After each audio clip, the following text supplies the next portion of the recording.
I think your positioning here is fine. Trying to find ways to help your team. Nice shot. Sheesh. We love ourselves a winning lottery ticket. This is the spot. Okay, okay, okay. I love this. No, this was so good. This is like the exact moment. Like you timed it perfectly and everything. You took control of mid, and like part of the reason why this is so effective is because you know they're all coming out of spawn at this point, and you initially got on the stage, or you initially got on the grate. If you hold this spot, you can literally hold it down for, you know, indefinitely. They have to use specials in order to get you out of that spot. You super bully them. So yeah, I can understand you want to help your team, but taking the off angle through grade is that's a game winning push versus you helping and getting the clam in. When we're looking at roles, the biggest thing when we're pushing on this map is that there's like two ways in. You take the main ramp, which is kind of the main approach. And then this grate is, for lack of a better term, I just consider it a flank. It's not necessarily a flank, but it's another approach that's on average not used as much. You know, you're not going to push your whole team through the flank route. You're going to be generally pushing through main. So as a splash wall weapon, as we talked about, and as a mid-range weapon that, you know, we'll go back into context, but we basically outrange their entire team. This flank route is very, very, very enticing for us. And it makes the life of the people pushing main a lot easier. So one thing I'd like for you to do is Squeezer. And again, we look at their comp, but the more we talk about it, this flank route is going to be super, super juicy. And it's your way to bully the other team. Either the enemy's not positioned for it or we have a numbers advantage. I want to be top mid as a Squeezer. And what you'll end up doing is you take mid and you start pushing this grate and you just plop your splash wall like right here. And if you have your wall toward the end of the grate, because of the range advantages that we talked about, no one in this spot can fight you. And like people on top of snipe can't fight you. And this is where you can bully the enemy team super, super hard.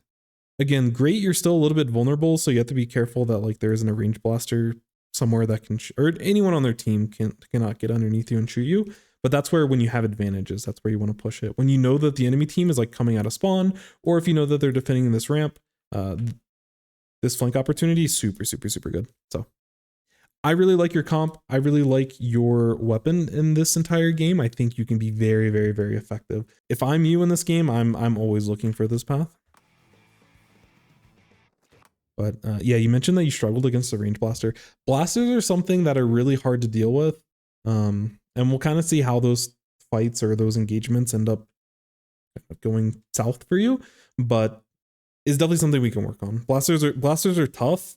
And in certain spots as the Squeezer, you may actually want to get into close range fights with the blaster. But we'll see how these opportunities kind of present themselves. Yeah, your teammate feeds a little bit hard here. Like the movement. Okay.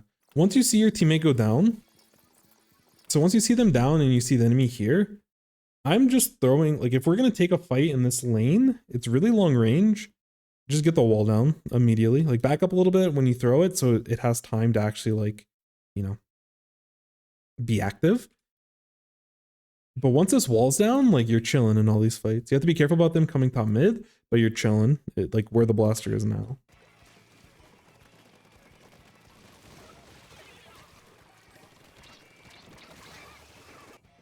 I would more likely position myself like up here and get a wall, you know, where the pillow is, and just kind of chill, because you don't necessarily want to take close range fights. So if you can just slow the game down with a wall and like taking as much space as you can, fighting on your side of the map, your team will have an opportunity to you know, swim in and be able to support this play.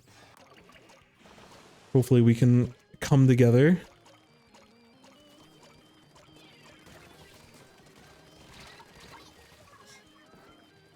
Yeah, I'd be a little bit careful about the way that you approach this.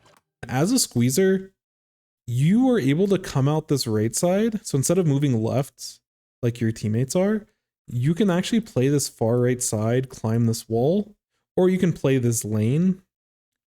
But if you can hold up here, then it's easier for you to take fights against people underneath the basket.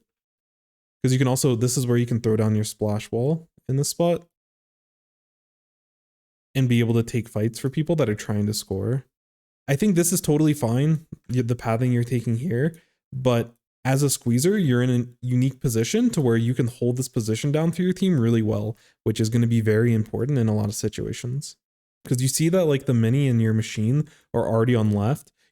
Ideally you don't want to bunch up like near a ledge. So like you taking the space on this side of the map makes it easier for yourself and it makes it easier for the rest of your team.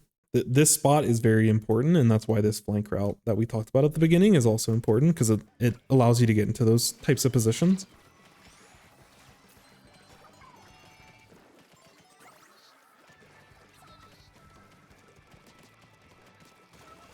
Yeah, I think your positioning here is fine. Trying to find ways to help your team. Nice shot. Sheesh. We love ourselves a winning lottery ticket. This is the spot. Okay. I love this. No, this was so good. This is like the exact moment, like you timed it perfectly and everything. You took control of mid, and like part of the reason why this is so effective is because you know they're all coming out of spawn at this point. And you initially got on the stage, or you initially got on the grate. If you hold this spot, you can literally hold it down for, you know, indefinitely.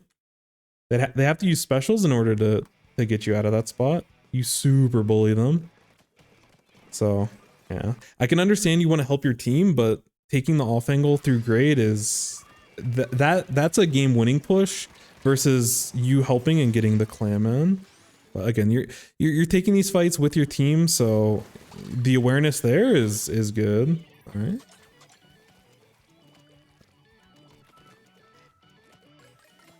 Yeah, in this spot, this is where your teammates are running in. This is where I would hold, hold here, or you can still hold where you scored the clams on snipe. But take those positions, because you know that the enemy team is trying to drop on your team, or they're swimming in this way and they're running this way. So, you sit here, you get a wall down, you can stop this area and you can stop this area for free. And you can at least get shots and threaten and paint the feet of people up here and make it easier for your teammates to do stuff. But I can understand that you want to like get lead and you're not sure of where your teammates are jumping in and how many clams they're going to have. I can understand the way that you're playing it, but I think if you take a little bit of a deep breath, you're in a way better spot than you may think. What you do end up walling this person and you're playing around your wall really well. Unfortunately, you're in the middle of everything. Because if you take those fights from here versus taking those fights from here, when you're here, they have like a million angles to shoot you from potentially. And your spot's really awkward. Whereas if you're here and you put a wall down, even if they throw a bunch of bombs and you have a blaster shooting you and they're like really focusing you, you have the option to drop. Or as a squeezer, again, you're in a unique position. They break your one wall, and then you can jump back to the grates, and you can sit on grate again and just chill in the spot. Again, if they send their whole team at you, then you probably just swim away. But you have more opportunities to like, once you're in a safe spot, you can throw a wall down and you can at least stall the enemy team. And I think if you're able to stall there a little bit longer, your team has more room to work with and they can play a little bit better. But I like the idea.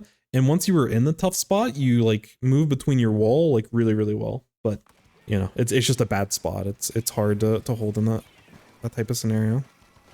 The other nice thing about taking this right side, and as a splash, I do this all the time, but you can do it especially as a squeezer. Like if you hold this ledge, like if you swim out right and you hold a ledge here, if the enemy team's super focused on this main area, you can drop and flank them And you can completely stop a push with this flank. It can stuff really big pushes if they overcommit resources. Up here, specifically focusing at the basket or focusing at your teammates that are trying to defend. It's a really, really nice off angle. And again, in these spots, your team is taking back control. I'm going top mid.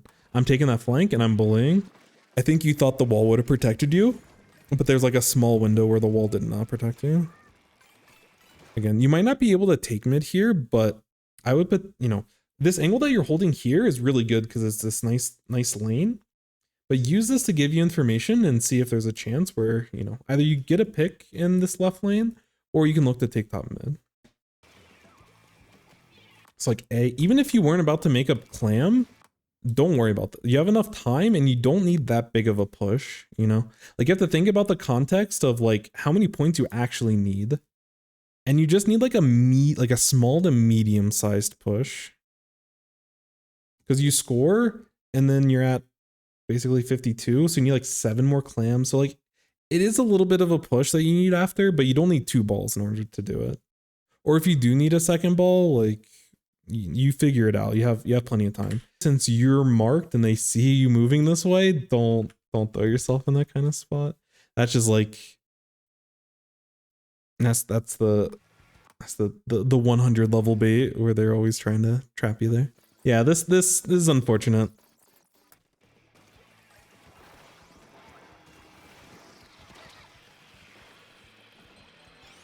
I like staying alive.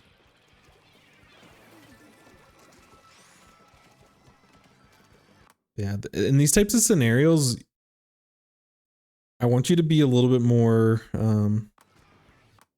creative. We talked about at the beginning of the game, like your weapon, the mini to a degree, but definitely the squeezer with a wall, is in a very unique situation to bully the enemy team.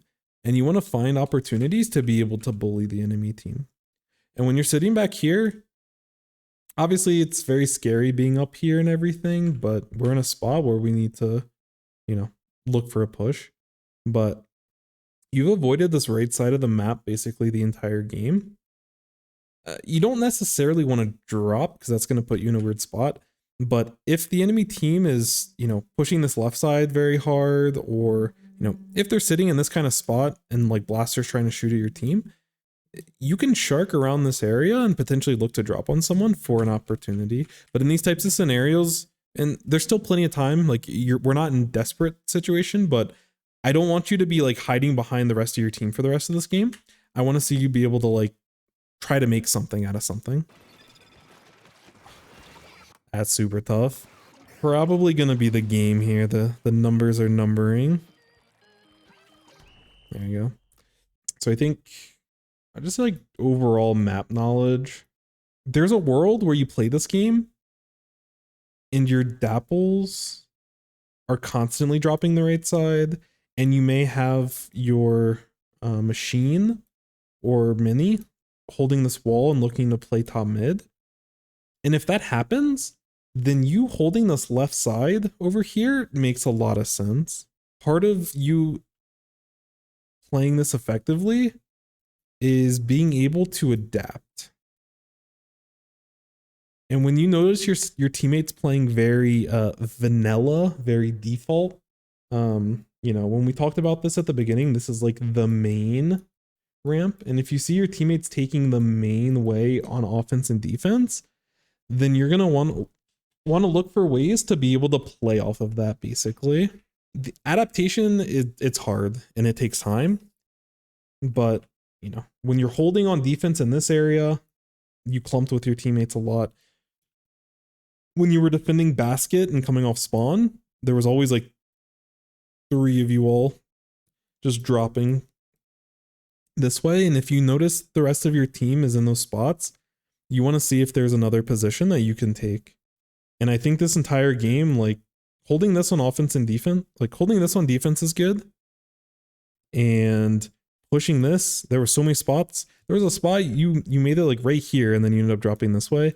In that push, if you hold this way, you actually can probably break open the game there. The other thing I would just say in general that relates to that, holy voice crack, is creativity. And this is not something that like you just fix. It's like, oh, I'll be more creative this time. And you know, for Scorch as an example, this, and especially, you know, your end goal being this area or up here, is like what you're striving for. But whatever this is on other maps is going to differ. So it's something you need to look out for, you know? Well, yeah, Squeezer is definitely something that's pretty mechanically demanding. But when it comes to the adaptation and the creativity, understanding how to actually use your tools properly is the difference in a lot of these scenarios.